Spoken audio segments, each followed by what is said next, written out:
പരശുരാമന്റെ 4 ശക്തരായ ശിഷ്യന്മാരെ കുറിച്ചാണ് നമ്മൾ ഇന്ന് സംസാരിക്കാൻ പോകുന്നത്. ഇവർ ദേഷ്യം പിടിച്ചാൽ ദേവന്മാർ പോലും ഭയക്കുമായിരുന്നു. പരശുരാമന്റെ ആദ്യത്തെ ശിഷ്യൻ ഭീഷ്മ പിതാമഹനായിരുന്നു. അദ്ദേഹത്തിന്റെ ഭീഷ്മ പ്രതിജ്ഞ കാരണം ഭീഷ്മൻ എന്ന പേരിൽ അദ്ദേഹം പ്രശസ്തനായി. ഭീഷ്മൻ ആയുധം എടുത്തപ്പോഴെല്ലാം എതിരാളികളുടെ മനസ്സിൽ ഭയം നിറഞ്ഞിരുന്നു. പരശുരാമന്റെ രണ്ടാമത്തെ ശിഷ്യൻ പാണ്ഡവരുടെയും കൗരവരുടെയും ഗുരുവായ ദ്രോണാചാര്യരായിരുന്നു. ദ്രോണാചാര്യർക്ക് അത്രയേറെ ശക്തി ഉണ്ടായിരുന്നുവെന്ന് പറയപ്പെടുന്നു. മഹാഭാരത യുദ്ധത്തിൽ അദ്ദേഹം തന്റെ ധനുഷ് ഉപയോഗിച്ച് യുദ്ധം ചെയ്തിരുന്നുവെങ്കിൽ പാണ്ഡവരുടെ പകുതി സൈന്യത്തെ ഒറ്റയ്ക്ക് സ്വന്തം കൈകൾ കൊണ്ട് നശിപ്പിക്കാൻ അദ്ദേഹത്തിന് കഴിയുമായിരുന്നു. പരശുരാമന്റെ മൂന്നാമത്തെ ശക്തനായ ശിഷ്യൻ സൂര്യപുത്രൻ കർണനായിരുന്നു. കർണൻ പരശുരാമനിൽ നിന്ന് കള്ളം പറഞ്ഞ് വിദ്യ അഭ്യസിച്ചതാണെങ്കിലും പരശുരാമന്റെ ഏറ്റവും പ്രിയപ്പെട്ട ശിഷ്യനായിട്ടാണ് അദ്ദേഹത്തെ കണക്കാക്കുന്നത്. കർണൻ ചെറുപ്പം മുതൽക്കേ സൂര്യദേവന്റെ അനുഗ്രഹം ലഭിച്ചിരുന്നു. പരശുരാമന്റെ അവസാനത്തെയും ശക്തനുമായ ശിഷ്യൻ സാക്ഷാൽ കൽക്കി ഭഗവാനായിരിക്കും. ഭൂമിയിൽ ജീവിച്ചിരിക്കുന്ന 8 ചിരഞ്ജീവികളിൽ ഒരാളായ പരശുരാമൻ തന്നെയായിരിക്കും കൽക്കി ഭഗവാന്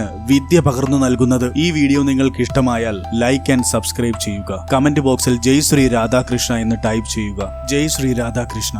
രാധേ രാധേ.